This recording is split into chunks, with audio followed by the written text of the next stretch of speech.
Bistado ang modus ng lalaking nag-aalok ng mga posisyon sa gobyerno para umano makapanloko. Arestado pati ang kanyang mga kasabwat. Nakatutok si Oscar Oida. Arestado ng NBI Ilocos Regional Office ang isang lalaki matapos umanong magpakilalang Assistant Secretary ng Presidential Management Staff at mag-alok ng mataas na pwesto sa gobyerno kapalit umano ng 500,000 piso. Ang pakilala niya, siya ang janitor ng bureaucracy.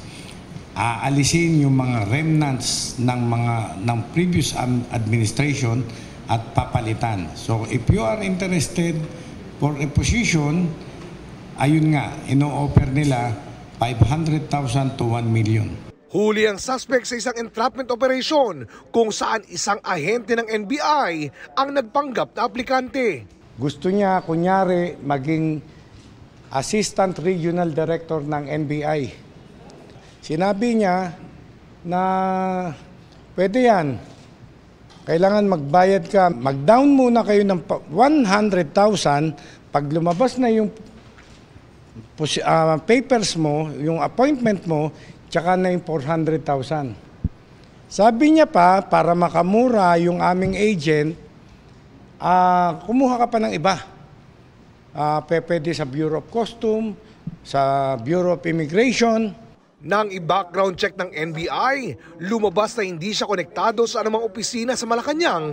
We have a certification from the Office of the President na hindi siya in any way connected, hindi siya USEC, hindi siya ASEC. Was already arrested by the NBI before. He has more than 20 criminal records and derogatory records on file with the NBI.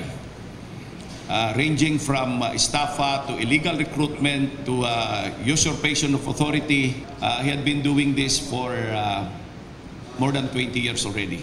May kasamaan pa raw na 6 na iba ang suspect na kasama rin na aresto sa entrapment operation. Sinubukan naming kunan ng pahayag ang mga suspect pero tumanggi silang magpa-interview sa amin. Naharap umano sila sa mga kasong estafa at illegal use of alias. Para sa GMA Integrated News, Oscar Oida, nakatutok 24 oras. Sinabi ngayon ng Presidential Management Staff na wala silang tauhan na may pangalan tulad po ng nasa ulat. Mahigpit din nilang ipinagbabawal sa ilalim ng batas ang pangingikil para sa pagproseso ng appointments sa ating pamahalaan.